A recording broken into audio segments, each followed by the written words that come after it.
আমার আল্লাহ একটা ডাক দেখো জিব্রাইল আমার হাবিবুল্লাহর দিকে তাকাইয়া দেখো আমার নবীর মনটা খারাপ, আমার নবীর চেহারাটা কালো। আমার নবীর বিবি খাদিজাতুল কুবরা ইন্তেকাল করেছেন, চাচাও ইন্তেকাল করেছেন, তাইফের ময়দানে অনেক আঘাত করেছে। এ জিব্রাইল রে, আর দেরি করিও না, তাড়াতাড়ি তুমি মক্কার জমিনে চলে যাও। মক্কার জমিন থেকে সরাসরি আমার নবীকে লামাকানের মধ্যে নিয়ে আসো। আমি আল্লাহ আমার হাবিবুল্লাহকে সরাসরি দিদার দেওয়ার মাধ্যমে আমার বন্ধুর মনের মধ্যে যতগুলো দুঃখ আছে সকল দুঃখগুলো আমি আল্লাহ দূর করে দিব। নবী আমার সিদরাতুল মুনতাহার মধ্যে গেলেন। এবার সেখান থেকে যাইতে যাইতে যাইতে যাইতে ৭০,০০০ নূরের পর্দা অতিক্রম করে আমার নবী আরশ আজিমের উপরে চলে গেলেন। এবার আরশ আজিম থেকে আমার নবী যাইতে যাইতে যাইতে যাইতে সুম্মা দানা ফাতাদাল্লা ফাকানা কাবা কাউসাইন আও আদনা, যাইতে যাইতে যাইতে যাইতে একদম আমার আল্লাহর নিকটবর্তী হয়ে গেলেন। জোরে কোন মারহাবা। একদম কাছাকাছি আদনা। হ্যাঁ, এবার আমি বলি কাবা কাউসাইন। আপনারা তীর চিনেননি? তীর মনে হয় চিনেন, তীর চিনেননি? তীরের মাথা কি মোটা না চিকন? এই চিকন মাথা এটাকে বলা হয় ধনুক, বলে না? কি বলা হয়? দুইটা ধনুক যদি এইভাবে একসাথ করা হয়, মাঝখানে বাজি কোনো ফাঁক থাকে? আল্লাহ বলেন কাবা কাউসাইন আও আদনা। দুইটা ধনুক এইভাবে একত্রিত করলে যেভাবে মাঝখানে কোনো ফাঁক থাকে না, ঠিক তেমনি ভাবে আমি এবং আমার হাবিবুল্লাহ এইভাবে একত্রিত হয়ে গেছি। কথাবার্তা শুরু করে দিলেন। কথা বলতে বলতে সব কিছু কমপ্লিট হয়ে গেল। আমার নবী মায়ার নবীজি কামলিওয়ালা নবীজি এবার আল্লাহর কাছ থেকে বিদায় নিয়ে আমার নবী দুনিয়ার উদ্দেশ্যে রওনা হয়ে গেলেন। আমার আল্লাহ পিছন দিক দিয়ে একটা ডাক দিয়ে কয়, নবী গো, আপনি চলে যাবেন দুনিয়াতে আপনার উম্মতের কাছে, আপনি কি আপনার উম্মতের জন্য কোনো কিছু নিবেন না? এবার নবী আমার একটা ডাক দিয়ে কই, আল্লাহ রে, ও আমার আল্লাহ, যদি তুমি দাও তাহলে আমি বড় ভাগ্যবান। উম্মতের জন্য যদি তুমি কিছু হাদিয়া দান করো। আল্লাহ একটা ডাক দেখো, নবী গো, জান জান জান, আমি আল্লাহ আপনার উম্মতের জন্য ৫০ ওয়াক্ত নামাজ দিয়ে দিলাম। জোরে কর সুবহানাল্লাহ। আল্লাহ বান্দাকে হুকুম দিচ্ছেন, বান্দা আল্লাহ তা'বুদু আই আল্লাহ তুওয়াহিদু ইল্লাল্লাহ। বান্দা একমাত্র আমি আল্লাহর ইবাদত ব্যতীত তোমরা অন্য কারো ইবাদত করিও না। তার মানে আমাদের ইবাদত হবে কার জন্য? সবাই একটু জোরে বলতে হবে, কার? তাহলে আল্লাহ ব্যতীত অন্য কারো ইবাদত করা যাবে? সে ইবাদতের মধ্যে শ্রেষ্ঠ ইবাদত হলো নামাজ। সে ইবাদতের মধ্যে শ্রেষ্ঠ ইবাদত কি? নামাজ। আমার নবী বলেন আসসালাতু হিয়া রাসুল ইবাদত। সকল ইবাদতের মূল হলো নামাজ। আমাদের এই বডির মূল হলো মাথা। রাস মানে মাথা। মাথা না থাকলে যেভাবে বডির কোনো মূল্য নাই, ঠিক ইবাদতের মূল হলো নামাজ। নামাজ যদি না থাকে অন্য ইবাদতের কোনো মূল্য নাই। এরপরে আমার নবী বলেন আসসালাতু হিয়া ইমাদুদ্দিন। নামাজ হলো দিনের খুঁটি। আপনার এই প্যান্ডেলের মধ্যে খুঁটি আছে কিনা? এখন খুঁটি যদি না থাকে তাহলে এই প্যান্ডেল থাকবে? ঠিক নামাজ হলো দিনের খুঁটি। যদি প্যান্ডেল না, খুঁটি না থাকে তাহলে অন্য ইবাদত আপনার কাছে টিকবে না। আসসালাতু মিরাজুল মুমিনিন। আল্লাহকে দেখার জন্য আমার নবীকে আল্লাহ লামাকানে নিয়ে গেছেন, আর আল্লাহ বান্দাকে নামাজ দিছেন। এই নামাজের মাধ্যমে বান্দা আল্লাহর দিদার পেয়ে যাবে। তাহলে সে নামাজ কিভাবে ফরজ হলো, কিভাবে আমরা পেলাম? আমি সংক্ষেপে বেশি দীর্ঘ করব না, দীর্ঘ করতে গেলে অনেক সময়ের প্রয়োজন। একটু মনোযোগ সহকারে আমার কথাগুলো শুনবেন। প্রথম পয়েন্ট, আল্লাহ নামাজ কিভাবে ফরজ করলেন। আচ্ছা, আমি আপনাদের কাছে জানতাম চাই, এই মাসের নাম কি? অনেকে জানো না বাজি, সবাই জানতে হবে কি মাস? আরবি মাস রজব। বলে না কে? রজব। এই রজব মাসের মধ্যে আমরা মূলত নামাজ পেয়েছি এই রজবের মধ্যে, আর সেই বিষয়টাই আমাকে দিয়েছে মাশাআল্লাহ। না মাসের সাথে বিষয়ের সাথে সবকিছু মিল আছে আল্লাহর রহমতে। তো সম্মানিত হাজিরিন, আমি খুব আগে যাব না, আমি শুরু থেকে টান মারবো, কারণ বেশি আগে গেলে আমি আমার বিষয় শেষ করতে পারবো না। আপনারা জানেন আল্লাহ পাক আমার নবীকে দুনিয়াতে পাঠাইলেন। নবীজির বয়স 40 বছর হয়ে গেল। আল্লাহ কোরআন নাজিল করে দিলেন, কোরআন। আর পাশাপাশি নবীজিকে বলেন, হাবিব আপনি আর বসে থাকলে হবে না, এখন থেকে দ্বীনের দাওয়া শুরু করে দেন। মদিনার নবী দ্বীনের দাওয়া শুরু করে দিলেন। আমি আল্লাহ এক, আমি হলাম আল্লাহ রসুল। এভাবে দাওয়াত দিচ্ছেন। দিতে কিছু দূর যাওয়ার পরে কাফেররা যখন অত্যাচার নির্যাতন বাড়িয়ে দিলেন, আল্লাহ বলেন, হাবিব যত নির্যাতন করুক, যত অত্যাচার করুক, কোনোভাবে আমি আল্লাহর দাওয়াত থেকে এক কদম সরা যাবে। এভাবে নবীজি যাইতে আমার নবীর বয়স হলো 51। বলেন না কত? 51 বছর বয়স। খুব মনোযোগ দিবেন। আমার নবীজির 2টা হাতিয়ার ছিল, 2টা শক্তি ছিল। একটা শক্তির নাম হলো মা খাদিজাতুল কুবরা, আর আরেকটা শক্তির নাম হলো নবীজির চাচা আবু তালিব। এই 2 শক্তির কারণে মক্কার কাফেররা যতই চেষ্টা করুক, যতই চিন্তা করুক, আমার নবীকে আঘাত করার ক্ষেত্রে তারা অনেক চিন্তা করতো না। মুহাম্মাদের পাশে খাদিজা আছে, অনেক বড় ব্যবসায়ী। আবার মুহাম্মাদের আরেক পাশে আবু তালিব আছে, অনেক পাওয়ারফুল ব্যক্তি। সেই জন্য কোনোভাবে মুহাম্মাদকে কোনো ক্ষতি করা যাবে না। নবীজির বয়স কত বললাম? 51। বলেন না কত? 51। আপনারা জানেন যারা হজ করতে গেছেন, আমাদের সভাপতিকে, আমার ভাই, আপনি তো গেছেন মদিনা, তো মক্কা তো গেছেন, ও এখনো যান নাই। যারা মক্কা শরীফ গেছেন আপনারা জানেন মক্কা থেকে অনেক দূরে একটা জায়গা, বেশি দূরও না, একটা জায়গা আছে, জায়গার নাম হলো তাইফ। বলেন না কি? তাইফ। নবীজির বয়স যখন 51, এই তাইফের ময়দানে আল্লাহ রসুল জায়েদকে নিয়ে চলে গেলেন দ্বীনের দাওয়াত দেওয়ার জন্য। হযরত জায়েদ আমার নবীজির ফালক পুত্র ছিলেন। জায়েদ ইবনে হারেসাকে নিয়ে নবীজি তাইফের জমিনে গেলেন। আহা, এই তাইফের ময়দানে যখন কাফেরদেরকে বলেন, হে কাফেররা, আল্লাহর পথে আসো, দ্বীনের পথে আসো, আল্লাহ এক, আমি হলাম সে আল্লাহ রসুল। এই মক্কার তাইফের কাফেরগুলো আমার নবীর কাছে দ্বীনের দাওয়াত গ্রহণ করা তো দূরের কথা, উল্টা আমার নবীকে এমনভাবে পাথর নিক্ষেপ করা শুরু করে দিল। একদিক দিয়ে পাথর নিক্ষেপ শুরু করে দিল, অন্য দিক দিয়ে আমার নবীকে পাগল বলা শুরু করে দিল। আল্লাহ বলেন, হাবিব দ্বীনের দাওয়াত দিতে থাকুন, কষ্ট হোক, তারপর কোনোভাবে দ্বীনের দাওয়াত থেকে সরা যাবে। গভীর মনোযোগ বাবার, আমার বন্ধুরা, আবার আমি বলতেছিলাম, ওই তাইফের ময়দানে মদিনার নবী যখন দ্বীনের দাওয়াত শুরু করে দিলেন, তাইফের মানুষগুলো আমার নবীকে পাথর নিক্ষেপ করা শুরু করে দিলেন।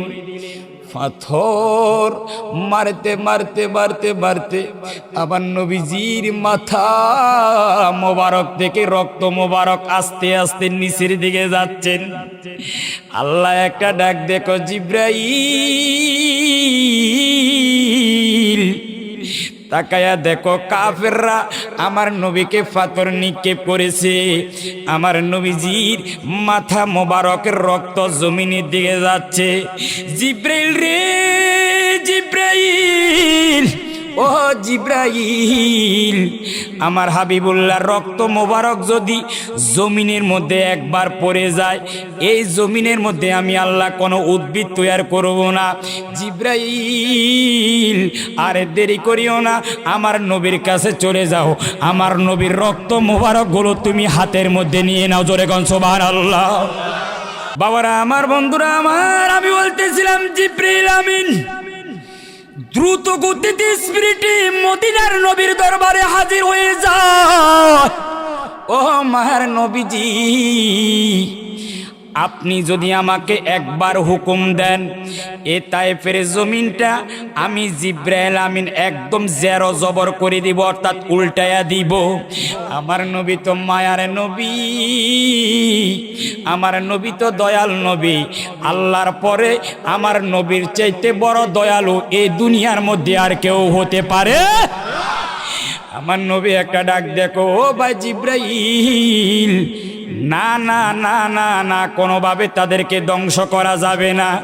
জিব্রাইল রে জিব্রাইল, ও জিব্রাইল আমিন, যদি তুমি তাদেরকে ধ্বংস করে দাও আমি কার কাছে দিনের দাওয়াত দিব?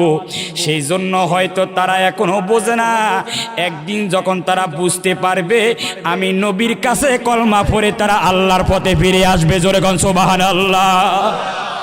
কিও আমার নবী তো বলতে পারতেন জিব্রাইল দাও, ধ্বংস করে দাও, কিন্তু আমার নবী কি সেটা বলছেন? আজকে আমরা এখান থেকে শিক্ষা কি? আজকে যদি আমরা হতাম, আমরা বলতাম দে মারি ফেল, শেষ করি দে, সে আমারও মারছে, আমার আঘাত করছে, তাদেরকেও শেষ করে দে, কিন্তু আমার নবীর আদর্শ এটা হতে পারে? রাহমাতুল লিল আলামিন বলেন না, কোনোভাবে তাদেরকে ধ্বংস করা যাবে না, বরং তুমি একটা কাজ করো জিবরিল, তাদেরকে মারা দরকার নাই, এক সময় তারা আমি নবীর কথা শুনবে, দ্বীনের পথে আসবে, তারা কলমা পড়ে মুসলমান হবে। জোরে বলেন সুবহানাল্লাহ। রাহমাতুল লিল আলামিন বয়স কত? আমার নবীজি সেখান থেকে দাওয়াত তো দিতেন গেছেন, মন খারাপ করে নবীজি আবার মক্কা চলে আসলেন। আসার পরে আহারে, আমার নবীজির সবচেয়ে কাছের যে আদরের বিবি মা খাদিজাতুল কুবরা, হঠাৎ করে মা খাদিজাতুল কুবরা ইন্তেকাল করছেন। একে তো তায়েফের ময়দান থেকে আসলেন, সেখানে একটা কষ্ট আছে, আবার মক্কায় আসার পরে মা খাদিজা মারা গেছেন। এখন আমার নবীর অন্তরটা ভালো না খারাপ? বলেন না, মনটা ভালো না খারাপ? ঠিক মা খাদিজাতুল কুবরা ইন্তেকালের এক সপ্তাহ পরে চাচা আবু তালিব ইন্তেকাল করছে। তাহলে একদিক দিয়ে তাইফের ময়দানের আঘাত, আরেক দিক দিয়ে খাদিজাতুল কুবরা মারা গেছেন আঘাত, আরেক দিক দিয়ে চাচা আবু তালিব মারা গেছে আঘাত। আমার নবীর মনটা কি ভালো নাকি খারাপ? নবী যেই দিকে যায় সেই দিকে নবীর মন খারাপ, নবীর চোখ দিয়ে পানি পড়ে, নবী কান্না করে, নবীর মন খারাপ, নবীর চেহারা কালো।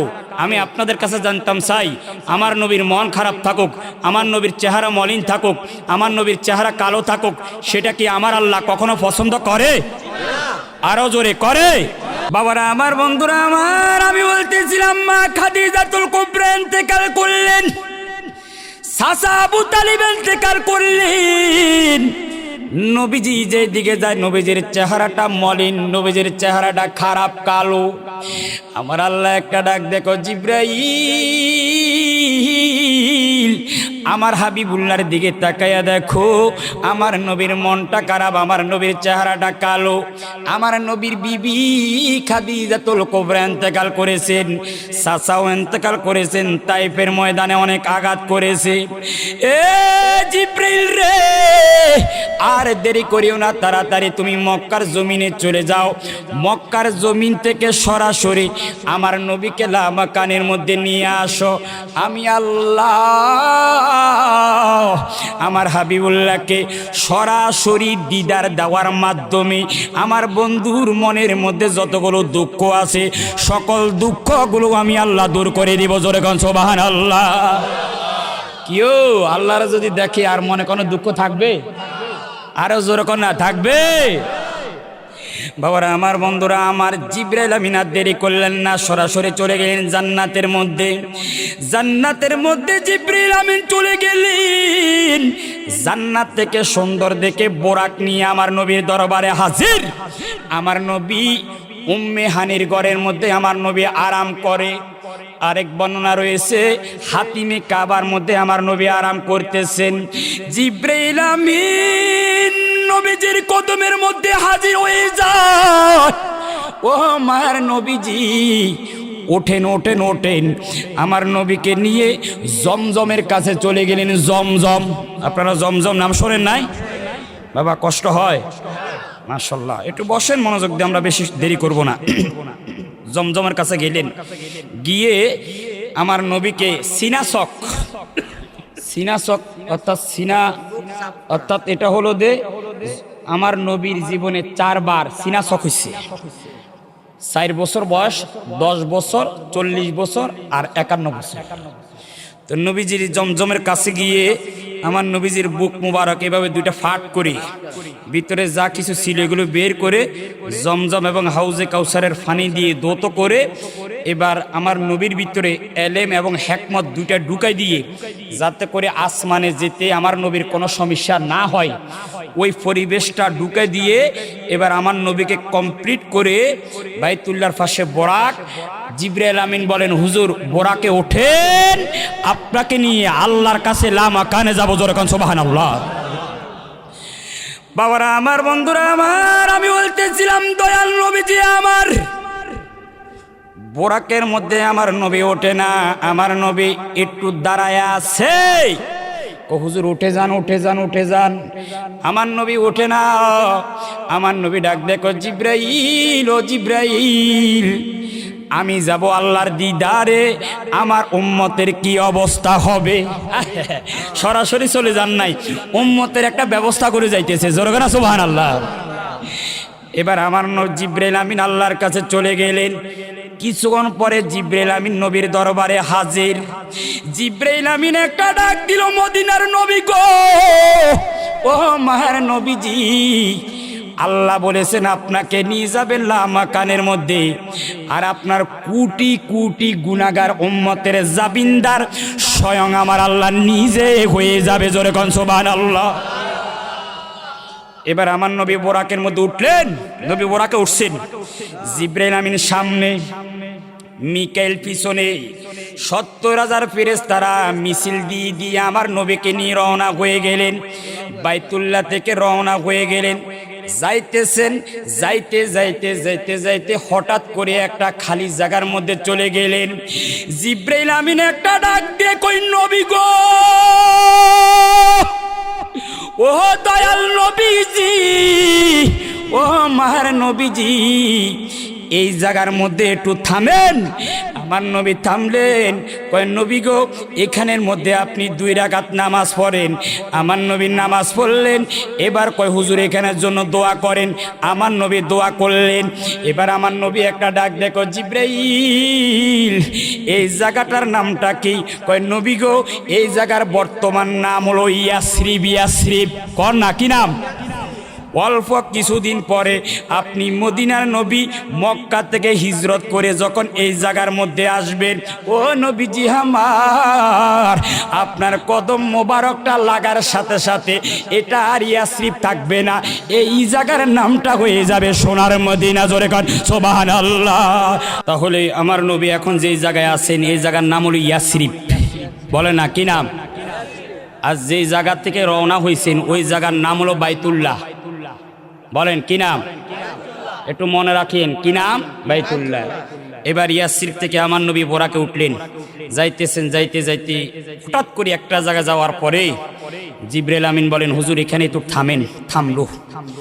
ওই এখানে 2 রাকাত নামাজ পড়েন। নামাজ পড়লো। আমার নবীকে জিব্রাইল বললেন, জিব্রাইল আমিনকে আমার নবী বলেন, জিব্রাইল, এই জায়গার নাম কি? কয়, এই জায়গার নাম হলো মাদাইন। মাদাইন। ওই দেখা যায় একজন নবীর মাজার। কয়, হুজুর জিয়ারত করেন। আমার নবী মাজার জিয়ারত করলেন। কয়, এটা কার মাজার? আল্লাহর নবী শুআয়ব আলাইহিস সালামের মাজার। জোরে গানা সুবহানাল্লাহ। তার মানে কবর জিয়ারত করা, মাজার জিয়ারত করা, নবীজির রওজা মোবারক জিয়ারত করা শুধু জায়েজ নয়, এটা আমার নবীর সুন্নাত। বলেন না, আমার নবীর। আফসোস, আজকে আমরা অনেক জায়গায় দেখি অনেক ভাইরা বলে মাজার জিয়ারত করতে গেলে কয় মাজার পূজা করে। বলে কি না? আরো জোরে বলে। আমরা কি মাজার জিয়ারত করি না মাজার পূজা করি? আমরা কবর পূজা করি না কবর জিয়ারত করি? রওজা পূজারত করি না রওজা পূজা করি না রওজা জিয়ারত করি? মুসলমান কখনো পূজা করতে পারে? মুসলমান করবে কি? জিয়ারত। সেটা আমার আল্লাহ স্পষ্ট ভাষা কোরআনে বলে দিয়েছেন, ওয়ালাউ আন্নাহুম ইযযালামু আনফুসাহুম জাউকা ফাস্তাগফিরুল্লাহ ওয়াস্তাগফারা লাহুমুর রাসূল লাওয়াজাদুল্লাহ তাওয়াবার রহিমা। বান্দা, অন্তরের মধ্যে যদি কোনো গুনাহ করো, আর এই কলবের গুনাহগুলো মাফ করার জন্য সরাসরি জাউকা আমার নবীর দরবারে চলে যাও, ফাস্তাগফিরুল্লাহ, ওখানে গিয়ে আমি আল্লাহর কাছে প্রার্থনা করো, ওয়াস্তাগফারা লাহুমুর রাসূল, তোমার পক্ষ থেকে যদি আমার নবী সুপারিশ করে, লাওয়াজাদুল্লাহ তাওয়াবার রহিমা, অবশ্যই আমি আল্লাহ তোমার জীবনের গুনাহগুলো মাফ করে দিব। জোরে বলেন সুবহানাল্লাহ। নবীর দরবারে যাওয়ার জন্য হুকুম কার? বাবা এটা আওয়াজ করতে হবে, কার? এরপরে সহিহ মুসলিমের হাদিস, আমার নবী বলেন, কুনতু নাহাইতুকুম আন জিয়ারাতিল কুবুর আলান ফাজুরুহা, আমি কবর জিয়ারত করার জন্য নিষেধ করেছিলাম। কেন? ইসলামের প্রাথমিক যুগে কাফের মুসলমানদের কবর একই জায়গায় ছিল। যখন মুসলমান কাফেরদের কবরস্থান আলাদা আলাদা হয়ে গেছে, এবার আমার নবী বলেন, আল আন ফাজুরুহা, এখন থেকে দলবদ্ধভাবে কবর জিয়ারত করো। এরপরে সুনানে তিরমিজির হাদিস, আমার নবীজির বিবি মা আয়েশা সিদ্দিকা বলেন, ফাকাত্তু রাসূলুল্লাহ সাল্লাল্লাহু আলাইহি ওয়াসাল্লাম লাইলাম, আমি এক রাত্রিতে নবীকে হারিয়ে ফেললাম। ফাখারাস্তু, আমি বের হয়ে গেলাম, যাইতে যাইতে যাইতে যাইতে ফাইজা হুয়া বিল বাকি, আমি জান্নাতুল বাকিতে গেলাম, গিয়ে দেখলাম রহমাতুল লিল আলামিন সাহাবায়ে কেরামের মাজার জিয়ারত করতেছেন। এরপরে ইমামে আজম আবু হানিফা, ওনার কিতাব কসিদাতুন নুমানের প্রথম নাম্বার শিয়ার, তিনি বলতেছেন, সেই ইরাক থেকে আমার নবীর দরবারে গেলেন, গিয়ে বলতেছেন, ইয়া সাইয়্যিদা সাদাত জি তুকা কাসেদান আরজু রেদাকা ইহতিমামি হামাকা, ও নবী, আমি নিয়ত করে ইরাক থেকে আপনার দরবারে আসলাম, আরজু রেদাকা, আপনার সন্তুষ্টি অর্জন করার জন্য, ওয়াহতেমামি হামাকা, আপনার কাছে আশ্রয় পাওয়ার জন্য আমি আপনাদের কাছে জানতাম চাই। আল্লাহ বলেন নবীর দরবারে যাও, নবী বলেন কবর জিয়ারত করো। নবী নিজে কবর জিয়ারত করলেন, ইমামে আজমের মতন ব্যক্তি নবীর রওজাতে গিয়ে রওজা জিয়ারত করলেন। তাহলে আপনারা বলেন, কবর রওজা মোবারক জিয়ারত করা, কবর জিয়ারত করা এবং আউলিয়া কেরামের মাজার জিয়ারত করা জায়েজ নাকি না জায়েজ? কোনোভাবে অস্বীকার করা যাবে? এটাই হলো আহলে সুন্নাত ওয়াল জামাত সহ তাম দুনিয়ার ইমামদের মত। কবর জিয়ারত, মাজার জিয়ারত, নবীজির রওজা মুবারক জিয়ারত করা সুন্নাত, জায়েজ নয়, মুস্তাহাব নয়, এটা আমার দয়াল নবীর সুন্নাত। জোরে বলেন সুবহানাল্লাহ। আমার নবী ইয়াসরিব থেকে গেলেন যে জায়গায়, ওই জায়গার নাম হলো মাদাইন, বলে না কি নাম? এবার সেখান থেকে যাইতে যাইতে আমার নবী আরেকটা জায়গা গেলেন, জায়গার নাম হলো বেতেলহাম, ও না কি হাম? সেখানের মধ্যে ঈসা নবী ওই জায়গার মধ্যে আগমন করেছেন। জোরে বলেন সুবহানাল্লাহ।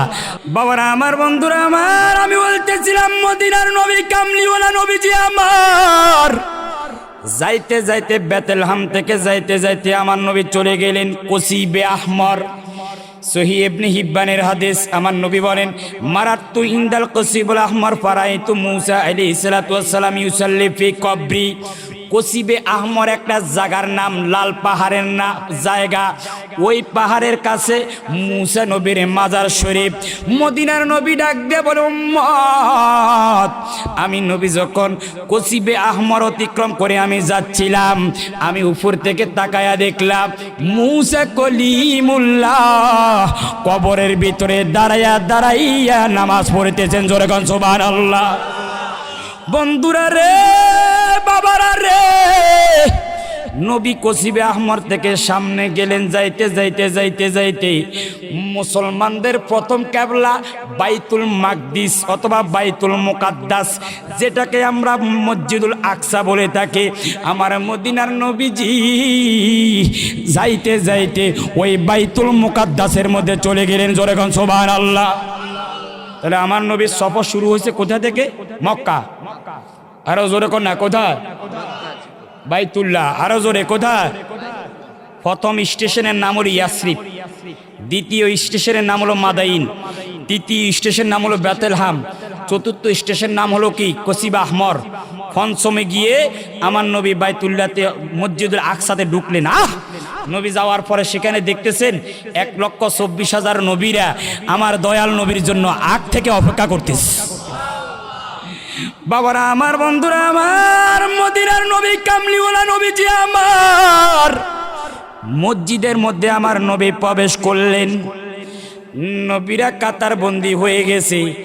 সবচেয়ে আশ্চর্যের বিষয় হলো আমার নবী যেই জায়গার মধ্যে ইমাম সাহেব দাঁড়াবে ওই ইমামতির জায়গাটা খালি, কেউ যায় না ওখানের মধ্যে। অথচ প্রথম কাতারের মধ্যে আদম শফিউল্লাহ দাঁড়ায় আছে, ঈসা রুহুল্লাহ দাঁড়ায় আছে, মুসা কলিমুল্লাহ দাঁড়ায় আছে, ইব্রাহিম খলিলুল্লাহ দাঁড়ায় আছে। কোন নবীজি ইমামতির জায়গার মধ্যে যাচ্ছে না। জিবরাইল আমিন একটা ডাক দিয়ে বলে, নবী গো, ও মায়ার নবীজি, আজকে ইমামতের জায়গার মধ্যে অন্য কোন নবী যাইতে পারবে না। এই জায়গাটা আল্লাহ আজকে আপনি মদিনার নবীর জন্য বরাদ্দ করেছেন। জোরে কান সুবহানাল্লাহ। কথা বোঝা যায়? আমার নবীকে ধরে জিবরাইলে নামাজের কাতারের ইমামতির জায়গাতে ঢুকাই দিলেন। জিবরাইল আমিন আজান দিলেন, একামত দিলেন, আমার নবী নামাজ শুরু করে দিলেন। তাহলে ইমাম হলো আমাদের নবী, বলেন না ইমামকে? আর মুক্তাদি মুসল্লি হলেন সব নবীরা। আমার নবী আল্লাহু আকবার বলে হাত বাঁধলেন, প্রথম রাগাত পড়লেন, দ্বিতীয় রাগাত পড়লেন, আমার নবী সালাম ফিরালেন, আসসালামু আলাইকুম রহমতুল্লাহ, আসসালামু আলাইকুম রহমতুল্লাহ। সাথে সাথে আমার নবীর একটা লকব হয়ে গেছে ইমামুল মুরসালিন। যত নবী রসুল আছে সকল নবী রসুলদের ইমাম হলো আমার আপনার নবী। আহা, কেমন নবী আমরা পাইলাম। আমার নবী নামাজ শেষ করলেন, এবার সকলের সাথে মোলাকাত মুসাফা করে এবার জমিনের সফর শেষ। এবার রাহমাতুল লিল আলামিন যাচ্ছে উপরের দিকে, মেরাজ বলে না কে? এতক্ষণ যে সফর করছে এটাকে বলে আসরা। জমিনের সফরকে কি বলা হয়? আসরা। সুবহানাল্লাযী আসরা বিআবদিহি লাইলাম মিনাল মসজিদিল হারাম ইলাল মসজিদিল আকসা। এ আসরা মানি জমিনের সফর। এবার মেরাজ শুরু। এবার রাহমাতুল লিল আলামিন জমিন থেকে উপরের দিকে যাচ্ছেন। যাইতে যাইতে আমার নবী চলে গেলেন প্রথম আসমানে। জোরে কোন সুবহানাল্লাহ। প্রথম আসমানে যাওয়ার পরে সাক্ষাৎ হয়ে গেল আদম নবীর সাথে। সেখান থেকে গেলেন দ্বিতীয় আসমানে, সাক্ষাৎ হয়ে গেল হজরতে জাকারিয়া নবীর সাথে। সেখান থেকে গেলেন তৃতীয় আসমানে, সাক্ষাৎ হয়ে গেল হজরতে ইদ্রিস নবীর সাথে। সেখান থেকে চলে গেলেন আমার নবীর চতুর্থ আসমানে, সাক্ষাৎ হয়ে গেল হজরতে ঈসা রুহুল্লাহর সাথে। সেখান থেকে চলে গেলেন পঞ্চম আসমানে, সাক্ষাৎ হয়ে গেল হজরতে হারুন আলাইহিস সালামের সাথে। সেখান থেকে চলে গেলেন আমার নবীর ষষ্ঠ আসমানে, সাক্ষাৎ হয়ে গেল হজরতে মুসা কলিমুল্লাহর সাথে। সেখান থেকে চলে গেলেন আমার নবীর সপ্তম আসমানে, সাক্ষাৎ হয়ে গেল হজরত ইব্রাহিম খলিলুল্লাহর সাথে। যাইতে যাইতে রাহমাতুল লিল আলামিন চলে গেলেন জিবরাইলের বাড়ি সিদরাতুল মুনতাহা। জোরে কোন সুবহানাল্লাহ। নবে তুমি আমার হয়ে, এ তুমি আমার, আমি তোমার, তুমি আমার, আমি তোমার, একবার কথা দাও নবে তুমি, আরো জোরে নবে তুমি। বাবা এটা বললে কি কোনো সমস্যা আছে? আরে বলেন না। বলতে বলতে এক সময় হয়তো স্বপ্নের মাধ্যমে আমার নবীর দিদার নসিব হয়েও যেতে পারে। সেজন্য নবীজি নাত পড়ুন, নাত পড়লে আল্লাহ খুশি, মদিনার নবীও রাজি।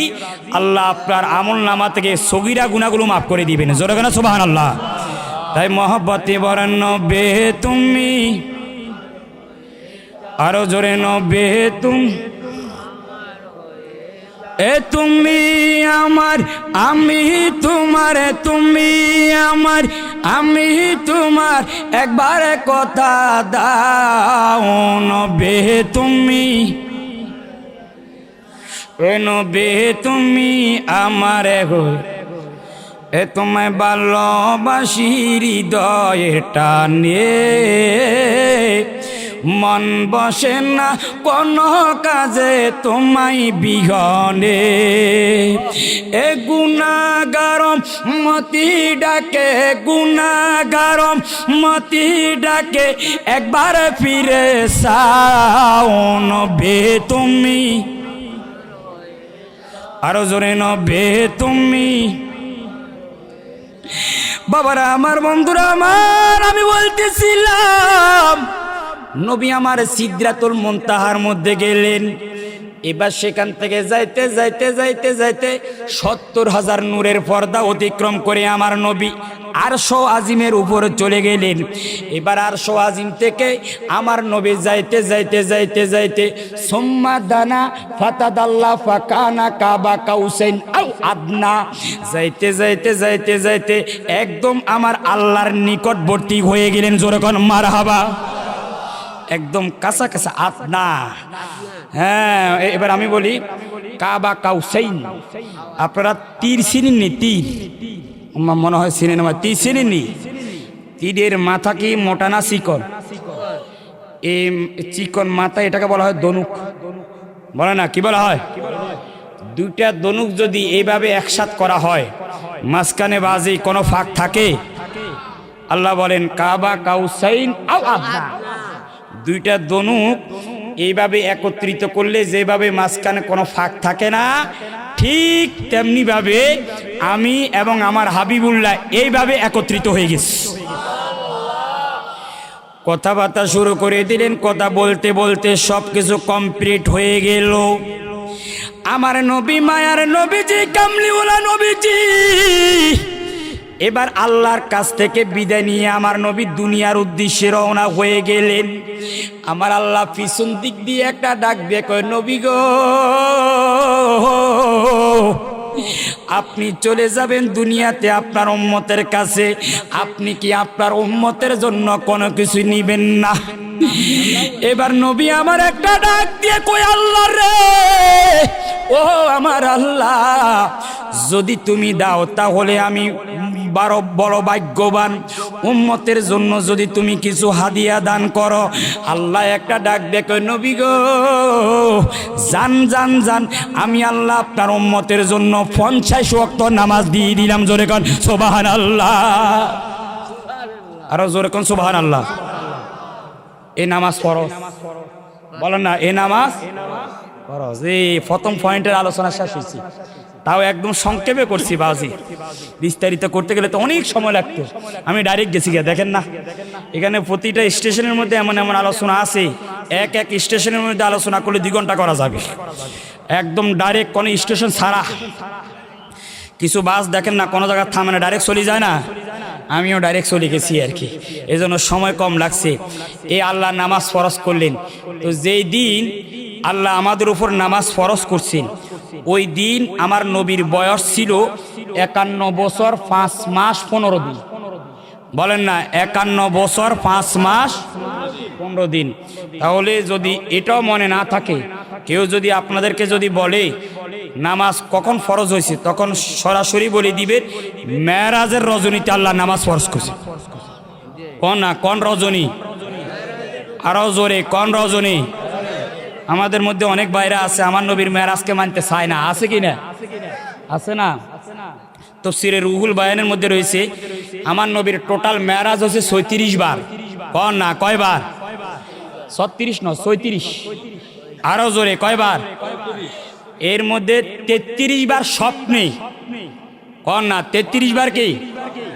আর একবার সরাসরি লামাকানে। জোরে কেন সুবহানাল্লাহ। তো নবীজি তাহলে নামাজ ফরজ হলো যেই দিন, ওই দিন আমার নবীর বয়স 51 বছর 5 মাস 15 দিন। এটা যদি মনে না থাকে বলবেন মেরাজের রাত্রি। এবার আমার নবী যখন এই 50 ওয়াক্ত নিয়ে রওনা হয়ে গেলেন, আসছেন আস্তে আস্তে 6ষ্ঠ আসমানে আসলেন, আপনারা সেটা জানেন। আসার পরে মুসা নবী বলেন, হাবিব আবার যান। কি নিয়ে আসলেন? আল্লাহ আমার উম্মতের জন্য 50 ওয়াক্ত নামাজ দিয়েছে। কমা গো, কি কোন আপনি? এডি মুসা নবী কয়, মুসা নবী বলতেছেন যে আমি মুসা নবীর উম্মত, অনেক মোটা তাজা, এটি অনেক শক্তিশালী। আমার উম্মতকে আল্লাহ মাত্র 2 ওয়াক্ত নামাজ দিছে। কোন না? কয় ওয়াক্ত? আমার উম্মতে 2 ওয়াক্ত নামাজও ভালোভাবে পড়তো না। আর আপনার যে উম্মত, ফু মারলে বঙ্গোপসাগরও ছড়ি যায়, কিচ্ছু নেই, শরীর অলস, এগুলো নিয়ে 50 ওয়াক্ত পড়বো, কিয়ামতের আগেও পড়তো না। হাবিব আপনি আবার যান। এবার আমার নবী গেলেন, প্রথমবার গেলেন 50 থেকে 5 ওয়াক্ত মাইনাস, এভাবে যাইতে যাইতে আমার নবী 9 বার গেছেন। কোন না? কয়বার? 9 বার গেলেন। 5 প্রত্যেকবারে 5 5 করি, তাহলে 9 গুণ 5 কত হয়? এবার 45 থেকে 50 থেকে 45 মাইনাস কত? আরো জোরে, কত? এবার এই ফাঁস নিয়ে যখন রওনা হলেন, আল্লাহ বলেন লা তাবদীলা লিকালিমাতিল্লাহ, হাবিব আমি আল্লাহর কথা কখনো পরিবর্তন হয় না, আমি আল্লাহ যা বলি তাই দিই। আপনার উম্মতের জন্য আমি আল্লাহ 50 ওয়াক্ত নামাজ দিলাম, কিন্তু আপনার কারণে আমি কমাইতে কমাইতে কমাইতে কমাইতে 5 ওয়াক্তের মধ্যে নিয়ে আসলাম। ও নবী, তবে আমি এটা বলে দিচ্ছি, ও হাবিব আমি এটা বলে দিচ্ছি, আপনার যে উম্মত দৈনিক 5 ওয়াক্ত নামাজ পড়বে, আমি আল্লাহ সওয়াব রেখে দিব 50 ওয়াক্ত নামাজের জন্য। সুবহানাল্লাহ। তাহলে আমরা নামাজ পড়বো কয় ওয়াক্ত আর সওয়াব পাবো কয় ওয়াক্তের? এখন ফরেন কয় ওয়াক্ত? আগু জি ঠান্ডা ফরেননি আর বাজি। আমার নবী জানতেন আমার উম্মত শীতকে ভয় পাবে, সেই জন্য আমার নবী 1000 বছর আগে ঘোষণা করছেন, আমার যে উম্মত নিয়মিতভাবে 2 শীতের নামাজ পড়বে, 2 শীত মানে ফজর এবং এশা, তো যে এশা ফজর পড়বে সে নিশ্চিত মাঝখানগুলো পড়বে, আর যে এগুলো পড়বে না সে কিয়ামতের আগে অন্যগুলো পড়বে। আমার নবী বলেন যে উম্মত এশা এবং ফজর নিয়মিতভাবে পড়বে, আজমানা লাহুল জান্নাহ, আমি নবী তার জান্নাতের জিম্মাদারি হয়ে যাব। এর চাইতে বড় আর ঘোষণা কি হতে পারে? তাহলে এখন থেকে আমরা নামাজ পড়বো কয় ওয়াক্ত? আরো জোরে কয় ওয়াক্ত?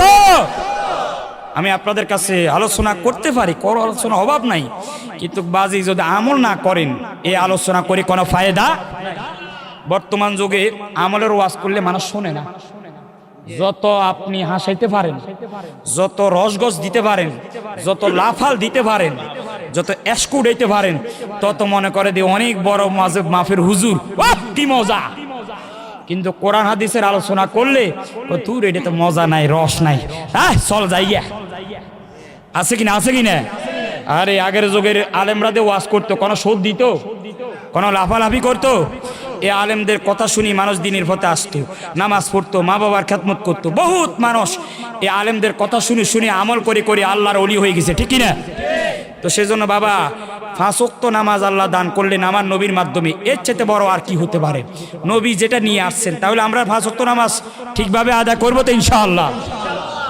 তাহলে 1 নাম্বার গেল। 2 নাম্বার, হুজুর নামাজ কেন ফরজ করলো, কারণটা কি? কারণ হলো, সংক্ষেপে বলি, ওই আমার নবী যখন বোরাকের মধ্যে উঠতেছে, তখন আমার নবীর মনে মনে একটা আশা, আরে আমি আল্লাহর দিদার পাবো, আমার উম্মত বুঝি পাবে না, আমার উম্মত বুঝি মাহরুম হবে। সেই জন্য আল্লাহ বলেন, হাবিব আমি তো আপনার মনের খবর জানি, নামাজ আমি এই জন্য ফরজ করছি যে আমি আপনাকে সরাসরি এনে দিদার দিলাম, আর আপনার মনের যে একটা আশা উম্মত যাতে করে আমি আল্লাহর দিদার পাই, সেই জন্য আমি আল্লাহ এর নামাজ ফরজ করে দিলাম। যে উম্মত দৈনিক 5 ওয়াক্ত নামাজ পড়বে, এই 5 ওয়াক্ত নামাজের সাথে সাথে ওই বান্দার 5 বার আমি আল্লাহর দিদার হয়ে যাবে। আরো জোরে কোন সুবহানাল্লাহ। তাহলে নামাজের মাধ্যমে আমরা কার দিদার পাবো? আরো জোরে কোন না, কার? হুজুর জানতে চাচ্ছি আমরা নামাজ পড়ি 5 ওয়াক্ত, কোন না কয় ওয়াক্ত? এখন আমি আপনাদের কাছে জানতাম চাই 5 ওয়াক্ত নামাজ আমরা কয় টাইমে পড়ি, কয় সময়ে পড়ি? ওমা আরো জোরে কোন না, কয় টাইমে? 5 টাইমে। আচ্ছা, এখন যদি সবই নামাজ যদি একসাথে পড়ি ফেলতে পারতাম লাভ হইতো না? ভালো হইতো তো, কি যে না কেমনি ধরো না 5 ওয়াক্ত নামাজ যদি একসাথে আদায় করে ফেলতে পারতাম, তাহলে সারা দিনের আর কোনো টেনশন থাকতো না। কিন্তু বাবারা আমার 5 ওয়াক্ত নামাজ আমরা 5 টাইমে কেন পড়ি, কারণটা কি? বন্ধুরা রে, বাবারা রে, 5 জন নবীকে কেন্দ্র করে আল্লাহ 5 টাইমে আল্লাহ আমাদের উপরে 5 ওয়াক্ত নামাজ ফরজ করেছেন। এর মধ্যে 1 নাম্বার নামাজ হলো কি নামাজ বলেন আপনারা? আওয়াজ নাই রে, কয় না কি নামাজ? ফজরের নামাজ। আমি আপনাদের কাছে জানতাম চাই আমাদের মানব জাতির পিতার নাম কি? এটা জানেন আর ওয়াজনে মনে জানেন। আরো জোরে কয় না কি নবী? আদম নবী। আদম সফিউল্লাহ দুনিয়াতে আসার আগে তিনি ছিলেন জান্নাতের মধ্যে।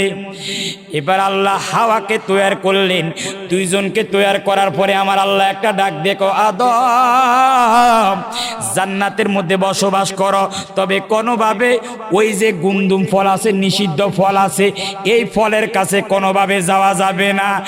আদম সফিউল্লাহ মা হাওয়াকে নিয়ে ওই গুন্দুম ফলটা ওনারা যে কোনোভাবে কইটা খেয়ে ফেলছেন। আল্লাহ একটা ডাক দেখো, আদম আমি আল্লাহ নিষেধ করলাম এই ফলটা কোনোভাবে না খাওয়ার জন্য, কিন্তু তুমি আমার নিষেধ অমান্য করেছো। ও আদম আর জান্নাতে থাকা দরকার নাই, তাড়াতাড়ি জান্নাত থেকে বের হয়ে যাও। আমার আল্লাহ আদমকে বের করে দিলেন শ্রীলঙ্কা, আর হাওয়াকে বের করে দিলেন জেদ্দা।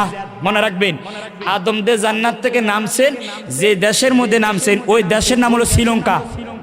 ও না কোন দেশ? আর হাওয়াকে নামাইছে যে জায়গার মধ্যে, ওই জায়গার নাম হলো জেদ্দা। ও না কোথায়? আদম সফিউল্লাহকে দুনিয়ার মধ্যে নামায় দিলেন। আদম সফিউল্লাহ রাত্রে গভীর বেলা তিনি নামলেন, যেই দিকে তাকায় শুধু অন্ধকার আর অন্ধকার, কিচ্ছু দেখা যায় না। এ আদম সফিউল্লাহ শুধু সারা রাত অন্ধকারের মধ্যে হাঁটতেছেন, হাঁটতে হাঁটতে হাঁটতে সারা রাত হাঁটলেন। যখন ফজরের টাইম হয়ে গেল, হঠাৎ করে তাকায়া দেখলেন পূর্ব দিকে একটু আলো দেখা যায়। সবাই কর মারহাবা, আরো জোরে কর না মারহাবা। আদম সফিউল্লাহ একটু পরে আবার লক্ষ্য করলেন পূর্ব দিকে যে আলোটা দেখা যাচ্ছে, ওই আলোর কারণে সারা দুনিয়াটা আলোকিত হয়ে গেছে। আদম সফিউল্লাহ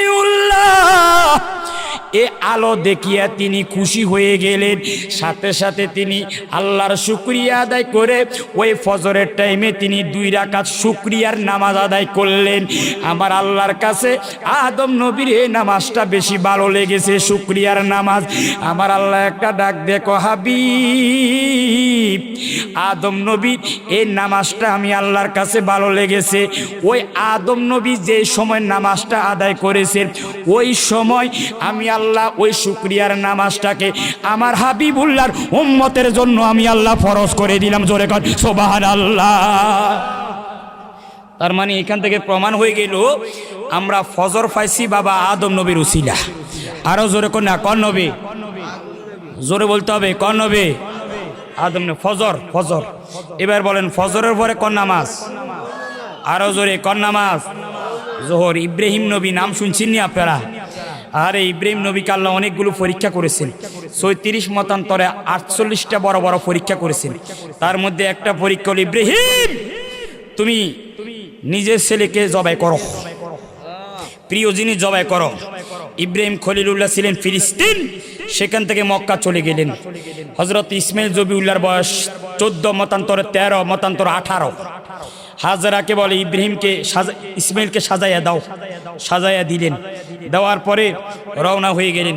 যাইতে যাইতে ফালাম্মা বালাগা মা উসাইয়া কালা ইয়া বুনাইয়া ইন্নী আরা ফিল মানামি আন্নী আযবাহুকা। যখন পাহাড়ের কাছে গেলেন, যাওয়ার পরে ইব্রাহিম নবী বলতেছেন, ও বাবা ইসমাইল বয়স 14। আরো জোরে কর না, কত? এই 14 বছর ছেলেকে ইব্রাহিম নবী বলতেছেন, ইসমাইল ইন্নী আরা ফিল মানামি, আমি স্বপ্নে দেখলাম আন্নী আযবাহুকা, বাবা আমি তোমাকে জবাই করতেছি। ফানজুর মাজা তারা, বাবা এই ব্যাপারে তোমার অভিমত কি?